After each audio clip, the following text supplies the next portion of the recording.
and some guy was inside the belly of a dragon, he would be digested. He wouldn't be alive. There would be no air for him to breathe, or her. And so we have to look at it from their perspective. What was their knowledge of technology like? What was their vocabulary like? They didn't have anything to compare these things to. So they used what they had available to the best of their ability. But I'll give you some examples. So the first Chinese emperor, his name was Ying Zheng, which I believe he changed his name to Qin Shi Huang. Forgive my pronunciation. He was the first emperor of a united China. For those of you who listened to my last podcast, you'll remember that my screen went black, and it just happened again. Anyway, so I'm fixing that. So he was said to have come from the heavens or outer space in the belly of a flying dragon. And when his rule on earth was done, he left and flew away in this fiery dragon that sounded like thunder, that spewed out smoke and flames and fire.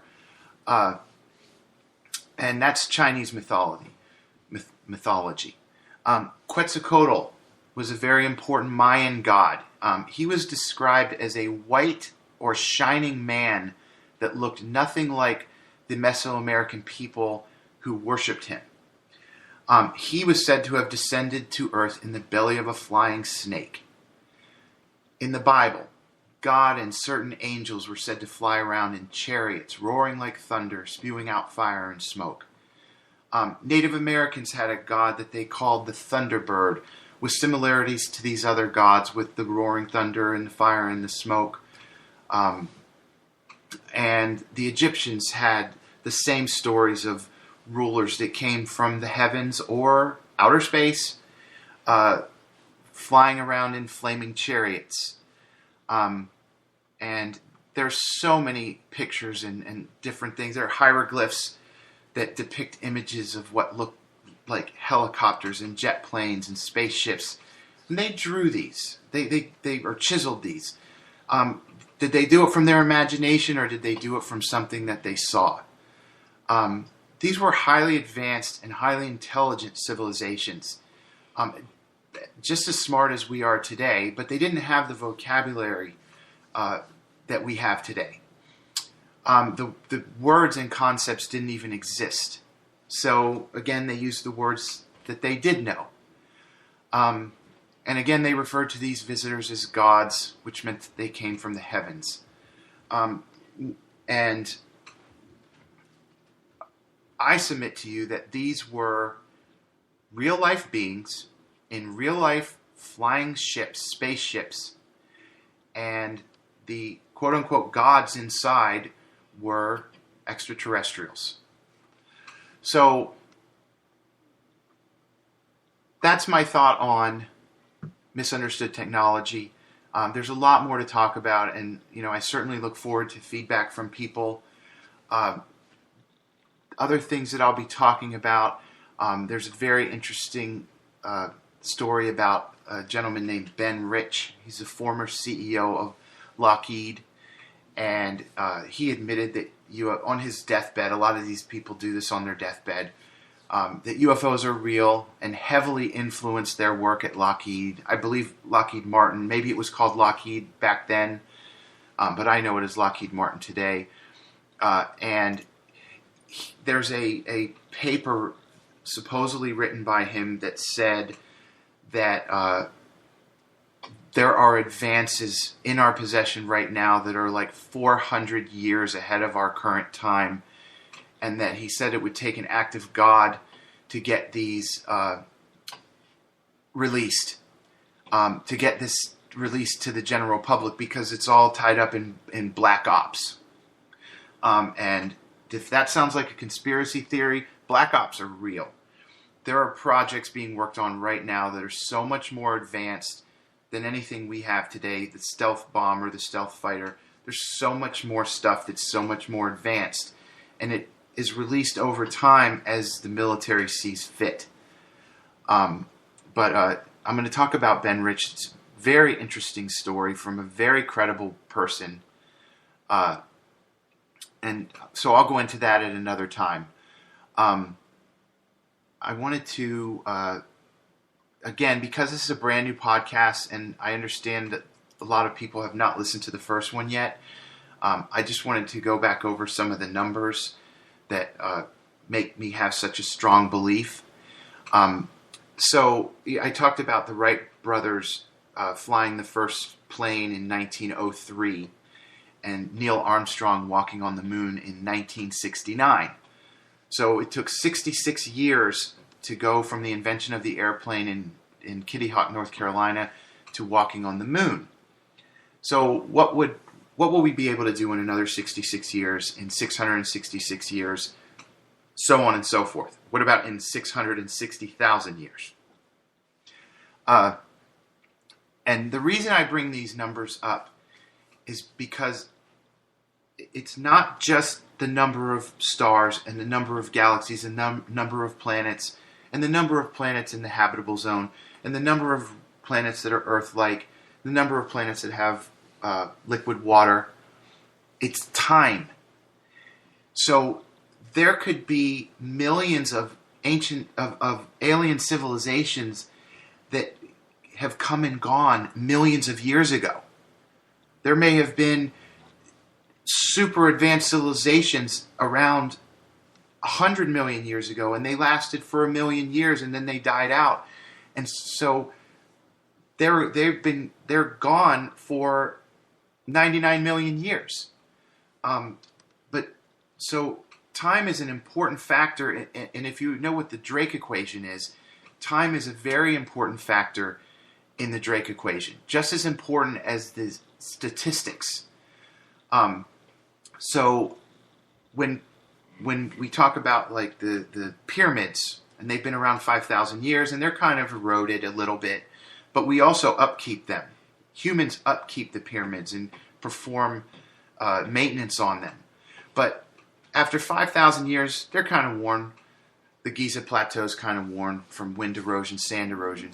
So if there was an ancient civilization on Mars, say 1 million years ago, or 50,000 years ago, that died out, well, probably more than 50,000 years ago, because I don't think they had an atmosphere 50,000 years ago, but 500,000 years ago, what would their structures look like today? They would look like Mars looks like today. Completely gone. Completely wind and sand eroded. Nothing left. Although there are some questionable things that you probably know about. The face on Mars and the two pyramids or look like pyramids. But so time is an important factor. And again, with time, for people that say interstellar space travel is not possible because we can't do it, well, we've only been flying since 1903. We only landed on the moon in 1969. That was 66 years from flight to the moon. What about when our civilization is 1,000 years older, or 5,000 or 10,000 years older? Will interstellar space travel be possible then? Of course it will.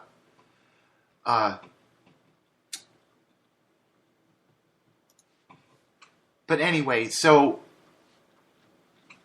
just always keep in mind when we're talking about the numbers, keep in mind time. Think of time as a separate number from all the other numbers. And it's my belief that there have been possibly millions of civilizations that have come and gone, that don't exist anymore, that are wiped out, died off. Erosion has even worn away a lot of the evidence that they were ever even there. But then today, right now, there are millions more civilizations that are all over the universe and all over our galaxy, that some may be riding around on horses like the Old West, and some of them may be super advanced, 1 million years older than us, and have mastered interstellar flight. Because that's what it's really all about, right? It's the distance of space is so daunting and the dangers of space travel with radiation and things like that is so daunting that it's easy to say, well, it's not possible. It's not possible for anyone to visit Earth. Therefore, it hasn't happened and it's never going to happen. But if you throw in the time equation, it changes everything.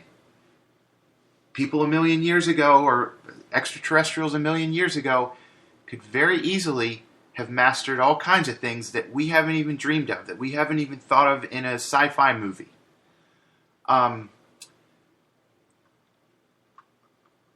Another thing I wanted to talk about is the U.S. presidents. I know I'm bouncing around a little bit, but this is my second podcast, and I'm getting my feet wet. And there's so many things that I want to talk about, and I'm taking notes. But I'm bouncing around a little bit because there are just things I want to cover just so that the listeners can hear where I'm coming from and kind of go, okay, I think I understand what this guy's trying to accomplish and the things that he's trying to get across.